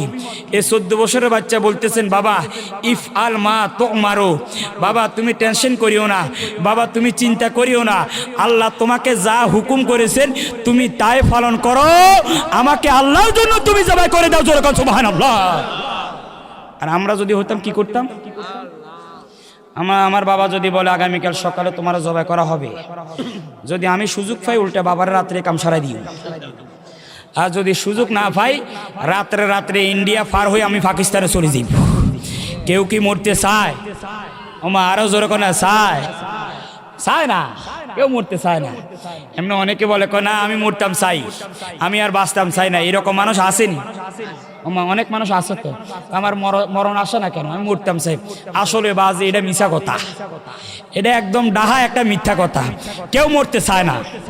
যেমন একটা হেকায়েত বলি আপনাদেরকে, আমি যখন ক্লাস 7-এ পড়ি, মফিদুত তালিবিন একটা কিতাব আছে, মফিদুত তালিবিন, তো সেখান মধ্যে আমরা পড়ছিলাম এক লোক বনে গেছে কাঠ কাটার জন্য, বনে বনে বনে কনা কনাই। এখন কাঠ কাটতে কাটতে কাটতে ওই লোক বিরক্ত হয়ে গেছে, এগুলো একদম বাঁধছে, পুরা শরীর গামাই গেছে, একদম বেঁধে শক্ত করি রাখছে। এবার ওই লোক বলতেছেন আমি আর বাঁচতাম চাই না, আমি মরে যেতাম চাই, আমার আর এই দুনিয়াদারি ভালো লাগে না। কিছুক্ষণ পরে সামনে একজন লোক হাজির। আপনি কে? আমি, আমার নাম আজরাইল। কে? আপনি কেন আসছেন? আমি আসছি আপনি না বলছেন আপনি বাঁচতেন চান না, সেজন্য আপনি যেহেতু মরতেন চান, তো আপনার রুহ কবজ করার জন্য আমি আসলাম। আজরাইল শোনেন, আমি কেন আপনাকে ডাকছি জানেন? আমি আমার রুহ কবজ করার জন্য না, বরং আমার লারকির বোঝাটা মাথায় উঠে দেওয়ার জন্য ডাকছি। তার মানে বোঝা যায় কেউ মরতে চায় না, সবাই কি বাঁচতে চায়। এবার কিন্তু ইব্রাহিম আলাইহিস সালামের ছেলে হযরত ইব্রাহিম জবিউল্লাহ বলেন, ইফআল মা তুমারু, বাবা আমার কোনো আপত্তি নাই, তুমি আল্লাহর জন্য আমাকে কি করে দাও, জবাই করে দাও। বাবারা আমার, বন্ধুরা আমার, আমি বলতেছিলাম ইব্রাহিম খলিলুল্লাহ ইসমাইল জবিউল্লাহ কি যখন এই কথাটা বলল, ইব্রাহিম খলিলুল্লাহর জবাবে ইসমাইল জবিউল্লাহ বলেন, আব্বা আমার কোনো আপত্তি নাই, আপনি আল্লাহর জন্য আমাকে জবাই করেন, তবে বাবা আমার একটা অনুরোধ, আমার দুইটা হাত পা শক্ত করে বেঁধে দিবেন। ও বাবা, আমার এই রক্ত মাখা জামাটা আমার মায়ের কাছে নিয়ে জমা দিবেন, কারণ আমার মা আমার জন্য অনেক কষ্ট করেছে। আমার মা যখন আমাকে দেখবে না, আমার এই জামাটা দেখে দেখে আমার মা অন্তরের মধ্যে একটু শান্তি পাবে রে বাবা। এই কথাটা বলার সাথে সাথে ইসমাইল জবিউল্লাহ হাতের মধ্যে শক্ত করে ইসমাইল জবিউল্লাহর হাতগুলো বেঁধে ফেললো, পাগুলো বেঁধে ফেললেন, জমিনের মধ্যে শোয়াই দিলেন, মুখটাও বন্ধ। এবার ইব্রাহিম খলিলুল্লাহ ছুরিটা হাতের মধ্যে নিলেন, যখন গলার মধ্যে লাগাই দিবেন, আসমানের ফেরেশতারা একটা ডাক দিলেন, জমিনের ফেরেশতারা একটা ডাক, দেখো আল্লাহ তোমার ইব্রাহিম তো পরীক্ষার মধ্যে পরিপূর্ণভাবে উত্তীর্ণ হয়েছে রে আল্লাহ। আল্লাহ রে, আল্লাহ রে, ইসমাইলকে তুমি আর জবা করিও না রে আল্লাহ। আমার আল্লাহ একটা ডাক, দেখো ও সিদরাতুল মুনতাহার জিব্রাইল, তুমি কেন বসে আছো? তাড়াতাড়ি জান্নাতের মধ্যে চলে যাও, তাড়াতাড়ি জান্নাত থেকে দুম্বা নিয়ে আমার ইসমাইলের পরিবর্তে শোয়ে দাও। মনে রাখবা, মনে রাখবা, আমার ইসমাইলের যাতে করে একটা পশমও ইব্রাহিম কাটতে না পারে। জোরে কর সুবহানাল্লাহ, আরো জোরে কর সুবহানাল্লাহ। আয় হায়, জিব্রাইল আমিন আর দেরি করলেন না, একটা দৌড় মারলেন জান্নাতের মধ্যে। জান্নাত থেকে দুম্বা নিয়ে জিব্রাইল আমিন প্রথম আসমানের মধ্যে যখন আসলেন, নিচের দিকে তাকায়া দেখলেন ইব্রাহিম যেভাবে জবা সালা শুরু করে দিল, আমি যাওয়ার আগে কাম সারাই দিব। যেভাবে ফোঁসাইতে আছি, আমি যাওয়ার আগে কি করে দিব। এবার জিব্রাইল আমিন আসমান থেকে একটা ডাক দিল, আল্লাহু আকবার। জোরে কোন আল্লাহু আকবার, আরো জোরে কোন আল্লাহু আকবার। এখন ইব্রাহিম চিন্তা করে, কি রে, এখানে কোনো মানুষ নাই, কোনো পশু পাখি নাই, এই আওয়াজ কোথা থেকে আসলো? এখন এদিকে তাকায়, ওইদিকে তাকায়, এই তাকায় দে, সময় যায়নি। ওমা জোরে কোন না, যায়নি। জিব্রাইলের উদ্দেশ্য হলো সময় ব্যয় করা আর কি, এই সুযোগ আমি চলে যাই, বোঝেন নাই কথা। আয় হ্যাঁ, প্রত্যেকটা শব্দের মধ্যে, প্রত্যেকটা কাজের মধ্যে হিকমত আছে। বাবারা আমার, বন্ধুরা আমার, ইব্রাহিম খলিলুল্লাহ যখন এদিক সেদিক তাকালেন, কাউকে দেখেন না। ইব্রাহিম খলিলুল্লাহ এবার একটা ডাক দিলেন, লা ইলাহা ইল্লাল্লাহু আল্লাহু আকবার। এ কথা বলেন ইব্রাহিম, তাহলে বলেন জিব্রাইল বললেন আল্লাহু আকবার। ইব্রাহিম বললেন লা ইলাহা ইল্লাল্লাহু আল্লাহু আকবার। আর জমিনের মধ্যে শোয়া ইসমাইল জবিউল্লাহ জমিন থেকে ডাক দিল ওয়ালিল্লাহিল হামদ। এই জিব্রাইলের শব্দ, ইব্রাহিমের শব্দ, ইসমাইলের শব্দ, এই তিনটা শব্দ একত্রিত করে এটার নাম হয়ে গেছে তাকবীরে তাশরিক। আমার আল্লাহর কাছে এই তিনজনের এই শব্দগুলো এত বেশি ভালো লেগেছে, আল্লাহ ডাক দেখে নবী গো ওই তিনটা শব্দ আমি আল্লাহর কাছে এত বেশি ভালো লেগেছে নবী গো, নবী গো, সেই জন্য আমি আল্লাহ কিয়ামত পর্যন্ত জিলহজের 9 তারিখ ফজর থেকে 13 তারিখ আসর পর্যন্ত প্রত্যেক নামাজের পরে আমার হাবিবুল্লাহর উম্মতের জন্য একবার করি ওই তাকবীরটা পড়া ওয়াজিব করে দিলাম। জোরে কোন সুবহানাল্লাহ, আরো জোরে কোন সুবহানাল্লাহ। এবার ইব্রাহিম খলিলুল্লাহ জবাই করতেছেন, জবাই চালাচ্ছেন, দেখতেছেন কোনোভাবে জবাই হয়। এবার ইব্রাহিম খলিলুল্লাহ ওই ছুরিটাকে এইভাবে নিয়ে পাথরের উপর নিক্ষেপ করছেন। সবাই কেন হয় না? এবার যখন পাথরের উপর নিক্ষেপ করলেন, পাথরের উপর নিক্ষেপ করার সাথে সাথে এবার ওই ইব্রাহিম নবীর যে ছুরিটা দিয়ে জবা করতেছেন ওই ছুরিটা অটোমেটিক ভাবে কথা বলা শুরু করে দিয়েছেন। যেরকম মারহাবা, কেউ ছুরি কি কয়? আরো জোরে কর না, কি কয়? আপনাদের এই মতলবে কোন ছুরি কথা কইছিনি? কইছে কইছে মনে হয়, যারা চুপ করে আছেন ওনাদের মতে কইছে মনে হয়। আরো জোরে, ছুরি কথা বলে? কিয়ামত পর্যন্ত কোন ছুরি কথা বলবে? কিন্তু ওই ছুরি কথা বলছে। ওই ছুরি কি বলছে জানেননি? ওই ছুরি বলছে আল জলিলু, খুব খেয়াল করেন, আল জলিলু ইয়ামুরু ইয়ানহাউনি, আল খলিলু ইয়ামুরুনি। জলিল মানে আল্লাহ, আরো জোরে কোন, জলিল মানে কে? আর খলিল মানে ইব্রাহিম। আরো জোরে, খলিল মানে কে? তখন ছুরি কইতেছে ও ইব্রাহিম, আল্লাহ বলতেছেন আমাকে জবাই না করার জন্য, আর তুমি ইব্রাহিম বলতেছো জবাই করার জন্য।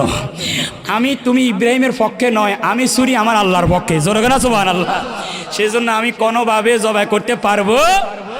কিন্তু বাবারা আমার, ইব্রাহিম খলিলুল্লাহ নাছর বান্দা, ইব্রাহিম খলিলুল্লাহ আবার ছুরিটা নিয়ে চোখটা বন্ধ করে জবাই করা শুরু করে দিলেন। করতে করতে করতে করতে হঠাৎ করে দেখলেন জবা হয়ে গেছে। সবাই কেন মারহাবা। ইব্রাহিম খলিলুল্লাহ খুশি, আরে আল্লাহর যে আদেশ, আল্লাহ যেটা আমাকে আদেশ করেছে সেটা আমি পালন করলাম, আমার সন্তানকে আমি জবাই করলাম। বন্ধুরা রে, বাবারা রে, ইব্রাহিম খলিলুল্লাহ যখন চোখ থেকে যখন কাপড়টা সরাইলেন, তাকাইয়া দেখেন ছুরির নিচে আল্লাহর কুদরতে একটা দুম্বা জবাই হয়ে আছে, আর ইব্রাহিম খলিলুল্লাহর পাশে আল্লাহর নবী ইসমাইল জবিউল্লাহ দাঁড়াইয়ে আছে। যেরকম সুবহানাল্লাহ। ঠিক বরাবর সূর্যটা এই বরাবর এসে গেছে, টাইমটা ছিল জোহরের। না কি টাইম? ইব্রাহিম খলিলুল্লাহ ইসমাইল জবিউল্লাহ বাপ বেটা দুইটা চোখের পানি ছেড়ে দিয়ে কান্দে আর আল্লাহর শুকরিয়া আদায় করে। ওই জোহরের টাইমে বাপ বেটা দুইজন 4 রাকাত শুকরিয়ার নামাজ আদায় করেছেন। আল্লাহ বলেন নবী গো,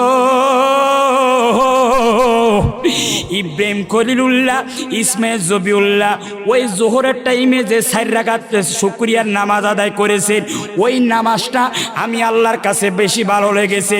সেই জন্য উম্মতে মুহাম্মাদি, আমার উম্মতে, আমার বন্ধুর উম্মতের জন্য এই জোহরের টাইমে কিয়ামত পর্যন্ত আমি আল্লাহ 4 রাকাত নামাজকে ফরজ করে দিলাম। জোরে কোন সুবহানাল্লাহ, আরো জোরে কোন সুবহানাল্লাহ। তাহলে এখন কয় ওয়াক্ত গেছে? আরো জোরে কয় ওয়াক্ত? প্রথম ওয়াক্ত কে? আরো জোরে কে? আর দ্বিতীয় ওয়াক্ত? প্রথম ওয়াক্ত কাকে কেন্দ্র করে? ওয়াজ বলি যার বাজি কন না, কাকে? আর জোহর কাকে? ইব্রাহিম নবী। আরো জোরে কন না, কোন নবী? মনে থাকবে তো ইনশাআল্লাহ। এবার কোন নামাজ? মাগরিব না, আপনার আওয়াজ করতে হবে। আরো জোরে কোন নামাজ? আসর। আসর হলো বাবারা আমার বন্ধুরা আমার, আমি বলতেছিলাম আসরের নামাজ। আল্লাহর একজন নবী ছিল, নাম হলো উযাইর। উযাইর কন্যা কি নাম? সবাই একটু জোরে কোন কি নাম? উযাইর আলাইহিস সালাতু ওয়াস সালাম একদিন আল্লাহকে বলে, আল্লাহ এই মানুষগুলো তুমি সৃষ্টি করলা, ফায়দা করলা, আবার এই মানুষগুলোকে তুমি মৃত্যু দিবা, আবার কবরের নিচে যাওয়ার পরে মাটির সাথে মিশে যাবে রে আল্লাহ। আল্লাহ রে আল্লাহ, একজন মানুষের কোনো অস্তিত্ব আর থাকবে? এই মানুষগুলোকে তুমি কেমনে কিয়ামতের ময়দানে আবার উঠাইবা আমার বুঝে আইয়ে না। কয় আল্লাহ, মানুষ সৃষ্টি করছো, গোস্ত মস্ত আছে, আড্ডি ডাড্ডি সব কিছু আছে, মানে এই মানুষগুলো আবার মরবো, মরার পরে কবরের মধ্যে কনসে আড্ডি মাড্ডি কিছু থাইনি? আরে অল্প কয়েকদিন মধ্যে তো গোস্ত শেষ, এরপরে কয়েক বছরের মধ্যে হাড্ডিও শেষ। আরে আমি বহুত মানুষের, আমাদের গ্রামের পাশে বাবা একটু চাটা খাইছে, ঠান্ডা পরে বুঝিনি কথা, গলা দাঁড় না হইলে তো কথা কোন যাইতো না। আবার আমরা যেহেতু শিক্ষক মানুষ, যত রাত ওয়াজ করি না কেন ওই মাথায় থাকে সকালে গিয়ে ক্লাসে ঢুকতেই বুঝলি না। যারা বক্তা নিয়মিত এরা তো ধরেন না, সারা রাত ওয়াজ করিয়া সারাদিন ফাঁত ফাঁত করে ঘুমাইতে থাকে, কোনো খবর নাই, বাস এদের কামে এটা না। আমাদের টেনশন আছে তো এই যে, তবে ছাত্র ভরাইতে আরো দুদিন, এই ওয়াজের থেকে ছাত্র ভরানো কষ্ট বেশি, বহুত কষ্ট, ওগুলো তো বক বক করম লাগে। আচ্ছা এখন আসেন, যেটা বলছিলাম সেটা হলো, তো আমি আমাদের এলাকাতে অনেক পুরাতন এক কবর ভাঙি গেছে, তো যাই দেখলাম আরে বডির কিচ্ছু নাই, শুধু মাথার খুলিটা দেখা যায়, কত বছর হয়ে গেছে। একটা সময় আসবে মাথার খুলিও আর থাকবে না। তো এখন উযাইর নবী কয়, আল্লাহ এই মানুষেরই মরি যায়, ফসি যায়, আড্ডি গুড্ডি কিচ্ছু নাই, এখন এগুলো কিভাবে তুমি আবার জিন্দা করবে? এবার আমার আল্লাহ একটা ডাক দেখো, উযাইর তুমি কি দেখতে চাও কিনা আমি আল্লাহ কেমনে জিন্দা করব? উযাইর একটা ডাক দিয়ে কই, আল্লাহ রে ও আল্লাহ, যদি তুমি আমাকে একটু দেখাইতে তাহলে আমি দেখতাম। জোরে কোন মারহাবা। এবার আমার আল্লাহ একটা ডাক দেখো, আজরাইল যাও যাও তাড়াতাড়ি উযাইরের কাছে যাও, উযাইরের জানটা রুহুটা তুমি কবজ করে নিয়ে যাও। এবার উযাইরের রুহুটা আল্লাহ আজরাইল গিয়ে কবজ করলেন, আল্লাহর কাছে নিয়ে গেলেন। উযাইরের বডিটা এইভাবে পড়ে আছে, যাইতে যাইতে যাইতে যাইতে 100 বছর, কন্যা কয়শো বছর?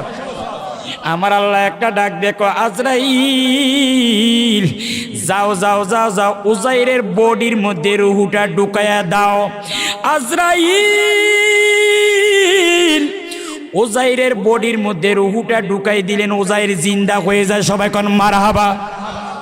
এবার উযাইর এদিকে তাকায়, এদিকে তাকায়, দেখে যে সব পরিবর্তন হয় না, সব কি? আরে বাবা বর্তমান যুগে ওটা 100 বছর ঘুমিয়েছিল, কন্যা কয়শো বছর? রুহু ছাড়া 100 বছর ছিল। বর্তমান যুগে 100 বছর দরকার নেই, 5 বছর বড় সব পরিবর্তন, 1 বছর বড় পরিবর্তন হয়ে যায়। এখন যে অবস্থা, আমার এক জ্যাঠতো ভাই বিদেশ থাকতো, মারা গেছে, উনি 22 বছর পরে দেশে আসছে। আসে ওনার ছেলেরে কয়, বাবা তুমি কি? ছেলেরে বলে তুমি কি? আরে আমি গেছিলাম, তোমার বাড়ি কোনায়? একটু সাহায্যে স্বাস্থ্য বাইরে, তার তুই সব গেছে গা বাজি, বুঝলেন? অবস্থা খুব ভয়াবহ। এখন 22 বছর যদি অবস্থা হয় ওই বেড়ার, আর উযাইর নবীর বডির মধ্যে রুহু ছিল না কয়শো বছর। এবার আমার আল্লাহ একটা ডাক দেখো, উযাইর তোমার বডির মধ্যে রুহু ছিল না কত সময় বলো তো? এবার উযাইর ডাক দেখো, আল্লাহ এ কয়েক ঘন্টা আমার বডির মধ্যে রুহুটা ছিল না।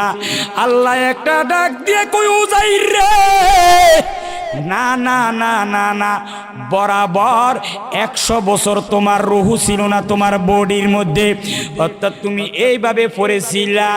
100 বছর পরে আমি তোমাকে রুহু দিলাম, আবার তোমাকে জিন্দা করলাম। ওজাইর আশ্চর্য হয়ে যায়, ওজাইর অবাক হয়ে যায় যে আল্লাহ 100 বছর পরে মানুষকে জিন্দা করতে পারে। ওই আল্লাহ 1000 নয় 10,000 কোটি কোটি হাজার হাজার কোটি কোটি বছর পরে ওই আল্লাহ মরা মানুষকে কবর থেকে জিন্দা করে হাসরে উঠাবেন। জোরে কর সুবহানাল্লাহ। সূর্যটা পশ্চিম দিকে ঢেলে গেলেন, সূর্যটা পশ্চিম দিকে চলে গেলেন। ওজাইর আলাইহিস সালাতু ওয়াস সালাম আল্লাহরে কুদরত দেখে, আল্লাহরে ক্ষমতা দেখে ওজাইর নবী আর দেরি করলেন না, সাথে সাথে সেজদার মধ্যে পড়ে গেলেন। আর আল্লাহরে কুদরত দেখে, আল্লাহরে ক্ষমতা দেখে ওজাইর নবী ওই আসরের টাইমে শুকরিয়ার 4 রাকাত নামাজ আদায় করলেন। আল্লাহ বলেন নবী গো, এ ওজাইর দে এ আসরের টাইমে 4 রাকাত নামাজ আদায় করেছেন, শুকরিয়ার নামাজ। এই নামাজটা আমি আল্লাহর কাছে বেশি ভালো লেগেছে, সেই জন্য আমি আল্লাহ আমার হাবিবুল্লাহর উম্মতের জন্য এ আসরের টাইমে 4 রাকাত নামাজকে কিয়ামত পর্যন্ত ফরজ করে দিলাম। জোরে কোন সুবহানাল্লাহ। কিও তাহলে কয়ক্ত গেছে? ও না কয়ক্ত আর আছে কয়ক্ত? তাহলে এবার বলেন ফজর কোন নবী? ওয়াজ বলি যায়, আরো জোরে কোন না কোন নবী? জোহর সবাই বলতে হবে কোন নবী? আর আসর এটা একটু কঠিন কিন্তু ওজাইর। আরো জোরে কোন হজরতে ওজাইর। আরো জোরে কোন নবী? এবার কোন নামাজ? এশা। আরো জোরে কোন নামাজ? মাশাআল্লাহ। বাবারা আমার, বন্ধুরা আমার, আমার নবীর 1600 বছর আগে এই দুনিয়ার মধ্যে একজন নবী ছিল, নাম হলো দাউদ আলাইহিস সালাম। দাউদ কোন নবী? আল্লাহর নবী দাউদ আলাইহিস সালাম দীর্ঘদিন ধরে আল্লাহর কাছে একটা দোয়া করতেছেন, আল্লাহ আমি দাউদের তওবাটা তুমি কবুল করে নাও, আমি দাউদের দোয়া কবুল করে নাও। এইভাবে বলতে বলতে বলতে বলতে একদিন মাগরিবের টাইম হঠাৎ করে দাউদের তওবা আল্লাহ কবুল করে নিলেন। জোরে কোন মারহাবা। কোন টাইমে? আরো জোরে কোন না কোন টাইম? এবার দাউদ আলাইহিস সালামের দোয়া যখন মাগরিবের টাইমে আল্লাহ কবুল করে নিলেন, এবার দাউদ নবী আল্লাহর শুকরিয়া আদায় করে ওই টাইমে তিনি 4 রাকাত নামাজের নিয়ত করেছেন। কোন রাকাত? কয় রাকাত? এই মিয়ার মধ্যে ফ্যাঁস বাজে গেছে রে। কেউ 3 রাকাত, কেউ 4 রাকাত। কোন কয় রাকাত? আমার 2 রাকাত তো আছে নাকি? কয় রাকাত? 3 রাকাত। কেন? আমি জানি আপনারা এটা কইবেন বাজে, কিন্তু না, হযরতে দাউদ নবী নিয়ত করছে 4 জনের 4 রাকাতে। জোরে কোন মারহাবা। কয় রাকাতে নিয়ত করছেন? আরো জোরে কোন না কয় রাকাত? দাউদ নবী 4 রাকাত নামাজের নিয়ত শুরু করে দিলেন। নিয়ত করে এবার শুকরিয়ার নামাজ আদায় করা শুরু করে দিলেন। করতে করতে দাউদ নবী যখন 3য় রাকাতের মধ্যে যখন গেলেন, এই অবস্থা দাউদ নবীর শরীরটা অসুস্থ হয়ে যায়। এ দাউদ আলাইহিস সালাম 4র্থ রাকাত পড়ার আর কোনো সুযোগ তার ছিল না, এমন অসুস্থ হয়ে গেছেন। ওই 3 রাকাত সময় তিনি বসে আত্তাহিয়াতু পড়ে দুরূদ শরীফ পড়ে তিনি সালাম ফিরে ফেললেন, অর্থাৎ 3 রাকাত নামাজ তিনি আদায় করলেন। আমার আল্লাহর কাছে দাউদ নবীর এই 3 রাকাত শুকরিয়ার নামাজ এত বেশি ভালো লেগেছে, আল্লাহ ডাক দেখো নবী গো, ওই দাউদ নবীর যে 3 রাকাত শুকরিয়ার নামাজ আদায় করেছে, ওই 3 রাকাত শুকরিয়ার নামাজ এই মাগরিবের টাইমে আমি আল্লাহ আপনার উম্মতের জন্য কিয়ামত পর্যন্ত ফরজ করে দিলাম। জোরে কর সুবহানাল্লাহ।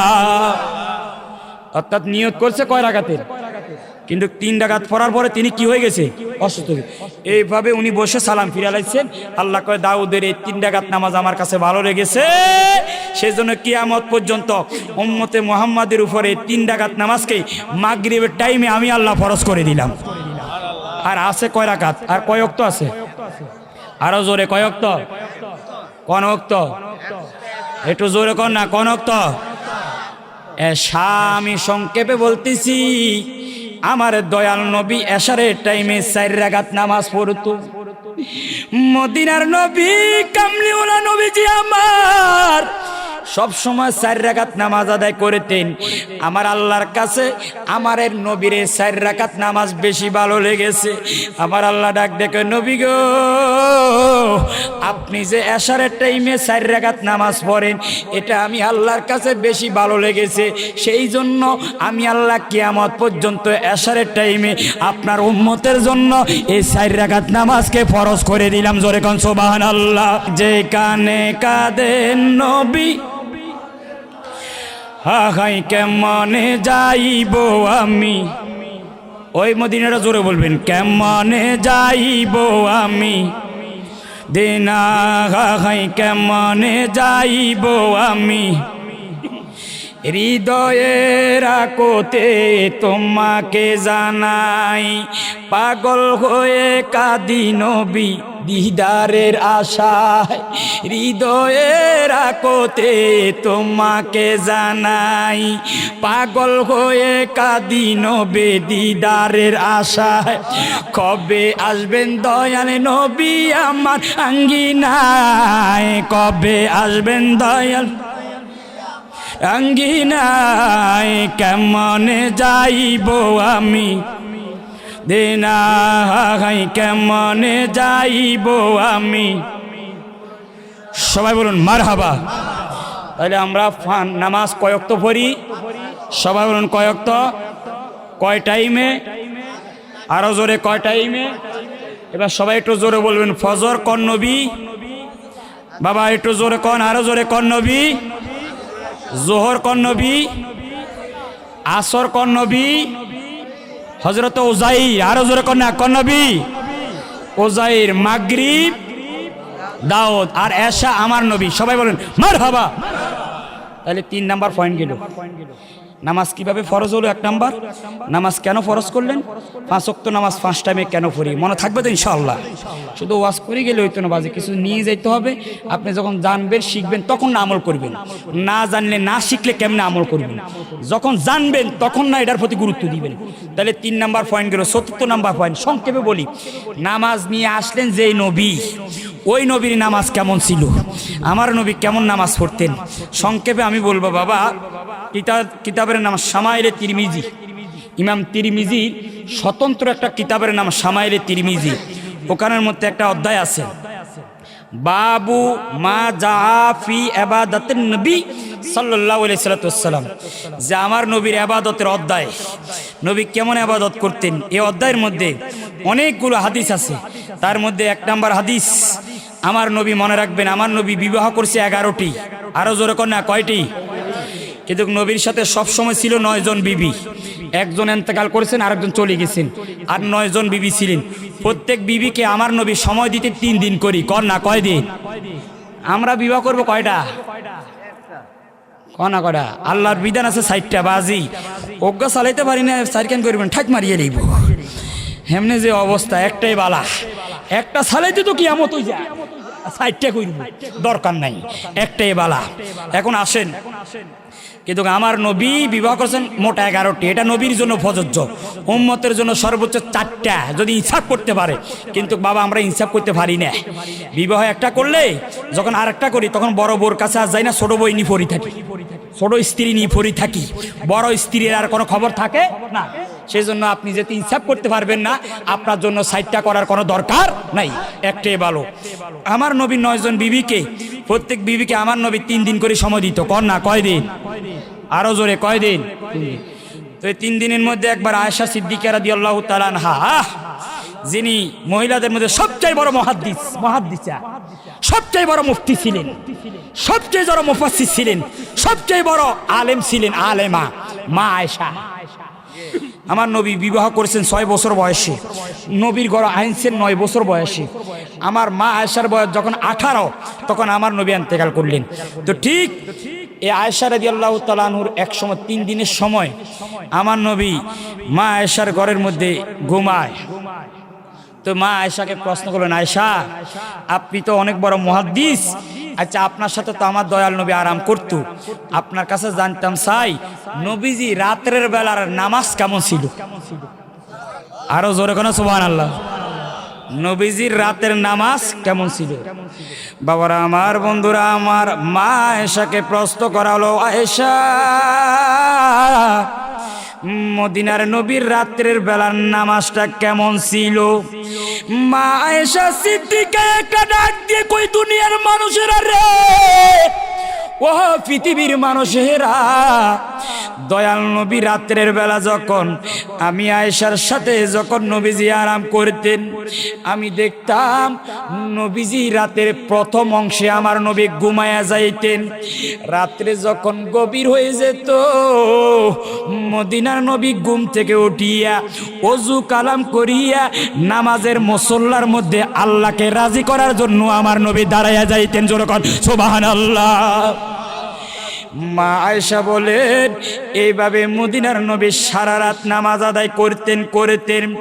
ফজরের টাইমে বেলাল যখন মসজিদে নববীর মধ্যে যখন বেলাল আজান দিতেন, আমার নবী নিজের ঘর থেকে সরাসরি ফজরের নামাজের ইমামতি করার জন্য আমার মদিনার নবী ওই মসজিদে নববীর মুসল্লার মধ্যে গিয়ে দাঁড়ায়া যাইতেন। জোরে কোন সুবহানাল্লাহ।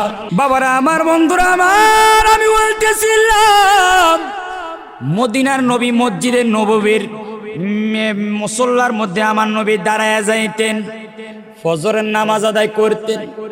নামাজ পড়ে আমার নবী চলে যাইতেন, আমার নবী মুসল্লার মধ্যে বসে থাকতেন। নবীজি সাহাবীদেরকে নিয়ে বিভিন্ন আলোচনা করতেন। যখন সূর্য পূর্ব দিকে উঠত, আমার নবীজি এবার বসা থেকে আমার নবী দাঁড়াইতেন। মুগিরা ইবনে শুবা থেকে হাদিস বর্ণিত, মুগিরা ডাক দিয়া বলেন, রাহমাতাল লিল আলামিন যখন বসা থেকে দাঁড়াইতেন, হাত্তা ইনফাকাতাত কাদামাহু সাল্লাল্লাহু আলাইহি সাল্লাতু ওয়াসসালাম, হাত্তা তুরিমাত কাদামাহু সাল্লাল্লাহু আলাইহি সাল্লাতু ওয়াসসালাম। সারা রাত নবীজি দাঁড়ায়া নামাজ পড়ার কারণে আমার দয়াল নবীর নূরানি কদম মোবারক গুলো ফুলে মোটা হয়ে যেত। যেরকম সুবহানাল্লাহ। সাহাবীরা প্রশ্ন করলেন, আয়া কায়া নবী আল্লাহ, আয়া কায়া হাবিব আল্লাহ, ও নবীজি আমার, কাদ গাফারাল্লাহু লাকা মা তাকাদ্দামা মিন যামবিকা ওয়া মা তাআখারা। ও নবী, আপনি কেন এত কষ্ট করেন? আল্লাহ আপনাকে নিষ্পাপ করে এনেছেন এবং নিষ্পাপ করে আপনাকে নিয়ে যাবেন। ও মায়ার নবীজি, এত কষ্ট আপনি কেন করেন? আমার নবী ডাক দিয়া বলেন, আফালা আকুনা আবদান শাকুরা, আমি কি ওই আল্লাহর শুকরিয়া আদায় করব না যে আল্লাহ আমি নবীকে লামাকান নিয়ে গেছেন, অন্য কোন নবীকে নেন নাই? আমি কি আল্লাহর শুকরিয়া আদায় করব না যে আল্লাহ আমি নবীকে হাউজে কাউসারের মালিক বানাইলেন, অন্য কোন নবীকে বানান নাই? আমি কি আল্লাহর শুকরিয়া আদায় করব না যে আল্লাহ আমি নবীকে শ্রেষ্ঠ নবী বানাইলেন?